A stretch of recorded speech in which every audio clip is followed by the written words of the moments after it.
తెలంగాణ బాలోత్సవం 4వ పిల్లల జాతర 22-23 నవంబర్లో అత్యంత ఉత్సాహభరితంగా వైభవోపేతంగా ఎక్కడ చూసినా పిల్లలే, ఎక్కడ చూసినా వేదికలే, ఎక్కడ చూసినా పిల్లలు నెమళ్ళై, పిల్లలు కాదు నిజంగా పిడుగుల్లాగా ఈరోజు ఆనందోత్సవాల మధ్యన బాలోత్సవాలు అత్యంత ఘనంగా నిర్వహించడం అనేది జరిగింది. ఎందుకు బాలోత్సవాలంటే ఆట పాటలేనా? కాదు. బాలోత్సవాలంటే ఈరోజు ఒక ఆయన అంటాడు చదువులంటే ఛాందసమని. శిల్పారామంలో ఒక ఆయన, ఒక పెద్ద ఆర్ఎస్ఎస్కి సంబంధించిన మోహన్ భగవత్ గారు చదువులంటే ఛాందసం, అది కాదు. చదువులంటే సనాతన ధర్మం, చదువులంటే ఛాందసం కాదు. చదువు అంటే శాస్త్రీయ విజ్ఞానం. ప్రశ్నించు, ప్రశ్న నేర్పు, ప్రగతిలో జీవించు, ప్రేమించు, ప్రేమ పంచు, ప్రేమగా జీవించు అనే ఒక మౌలికమైన నినాదాలతోటి ఇవాళ ప్రజల్లో, ఇవాళ పిల్లల్లో ఒక పెద్ద ఎత్తున ప్రచారం చేసినాం. అంతేకాదు, రేపు నవంబర్ 26వ తారీఖులో ఒక అద్భుతమైన భారత రాజ్యాంగ పీఠిక ప్రతిజ్ఞా దినంగా మేము ప్రకటించి పిల్లల్లో, ప్రతి పాఠశాలలో ప్రతి ఉపాధ్యాయుడు సామూహికంగా ప్రతిజ్ఞ పాటించాలి, ప్రతిజ్ఞ చెయ్యాలి. ఎందుకంటే భారత రాజ్యాంగంలో ఉన్న మౌలిక సూత్రాలు, ఆదేశిక సూత్రాలను పిల్లలకు అలవర్చాలి. కాబట్టి పిల్లలు అలా అలవర్స్తేనే భారత రాజ్యాంగంలో ఇలాంటి అంశాలు ఉన్నాయి అని ప్రశ్నించడం, పాలకులను, ప్రభుత్వాన్ని ప్రశ్నించే స్థాయికి ఇలా మేము పిల్లల్ని తీసుకొస్తా ఉన్నాం. అంతేకాదు, బాలోత్సవాలంటే ప్రశ్నించే తత్వాన్ని కాదు, బాలోత్సవాలంటే ఆత్మవిమర్శ చేసుకునే పద్ధతిని కూడా, పిల్లలు ఎక్కడన్నా తప్పు చేస్తే అది కరెక్ట్ అనుకునే పద్ధతి కాదు. తప్పులు తమంతట తాము జరిగిపోతూ ఉంటాయి. కానీ ఆ పిల్లల్లో ఒక ఆత్మవిమర్శ చేసుకునే ఒక పద్ధతిని కూడా మేము ప్రవేశపెట్టాం. అంతేకాదు, పిల్లల్లో ప్రవర్తనలో ఉన్నత నాణ్యతా ప్రమాణాల్ని మేము పెంచాలనే ప్రయత్నం స్టార్ట్ చేశాం. గత 3 సంవత్సరాలుగా ఆ ప్రయత్నాన్ని కొనసాగించాం.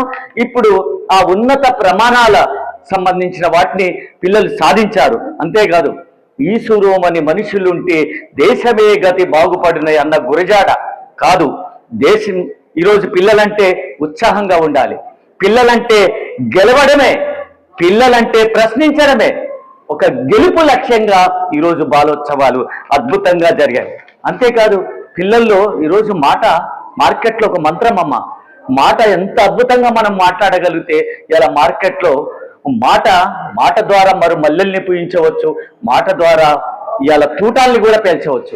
అంతటి అద్భుతమైన శక్తి ఇవాళ మాటకుంది. కాబట్టి అటువంటి మాట, ఉచ్చారణ, భాష మీద కూడా పిల్లలకు ప్రేమను కలిగించే పద్ధతుల్లో ఈరోజు బాలోత్సవాలు జరిగినాయి. కాబట్టి బాలోత్సవాలు చదువులు మాత్రమే కాదు, శాస్త్రీయ విజ్ఞానాన్ని పెంపొందించి పురోగామి సంస్కృతిని నెలకొల్పుతున్నాం.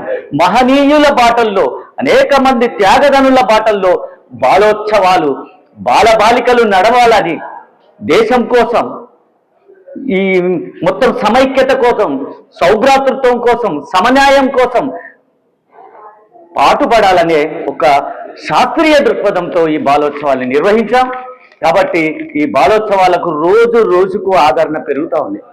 రోజు రోజుకు, మొదటి రోజు కొద్ది మంది వచ్చారు, 2, 3, 4 ఇట్లా దఫలుగా ఎందుకు ఆదరణ పెరుగుతుందంటే, ఇలా హైదరాబాదులో 7 అంతస్తుల భవనాల్లో విద్య ఉంది. ఇలా ఆట స్థలాలు లేకుండానే అనుమతులు ఇస్తా ఉన్న పరిస్థితి ఉంది. విద్య వికాసాన్ని పెంచాలి, కానీ విద్య వికాసాన్ని పెంచట్లే, బట్టి పట్టే చదువుల్ని పెంచుతా ఉన్న పరిస్థితి ఉంది. కాబట్టి బట్టి పట్టే విధానాన్ని కాదు, చదువుతో పాటు ఆట పాటల వైవిధ్యభరితమైన కళారూపాలు, సాంస్కృతిక సృజనాత్మక అలాంటి పిల్లల్లో ఉన్న ప్రతిభా పాఠవాల్ని వెలికితీసే ఒక అద్భుతమైన వేదిక తెలంగాణ బాలోత్సవం. ఈ బాలోత్సవం ఇంతటితోటే కాదు, ఇవాళ తెలంగాణ రాష్ట్రంలో ఇప్పటికీ 10 జిల్లాల్లో బాలోత్సవాలు జరుగుతూ ఉన్నాయి. భవిష్యత్తులో ఇలా గ్రామ స్థాయి వరకు, మండల స్థాయి వరకు కూడా ఈ బాలోత్సవాలు తీసుకుపోయి పిల్లలు, మార్పు అంటే పిల్లల నుంచే రావాలి. మార్పు ఎక్కడి నుంచి వస్తుందండి? మార్పు అంటే నా నుంచి కాదు, భావి భారత పౌరుల నుంచి, పిల్లలు మొక్క నుంచే మార్పు రావాలి. అందుకోసం మార్పు అంటే పిల్లల నుంచి రావాలి. ఆ ప్రయత్నం మార్పు కోసం జరుగుతున్న బాలోత్సవాలు, పురోగామి కోసం జరుగుతున్న బాలోత్సవాలు, ఒక సుసంస్కృతిని నెలకొల్పడానికి కావలసిన బాలోత్సవాలు.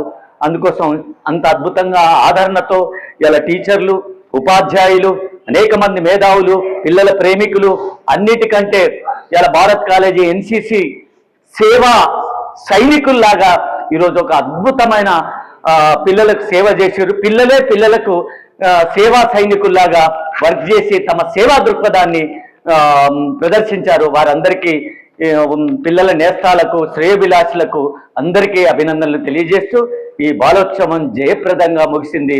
వచ్చే సంవత్సరానికి రెట్టింపు ఉత్సాహంతో నిర్వహిస్తామని తెలియజేస్తూ థ్యాంక్ యూ.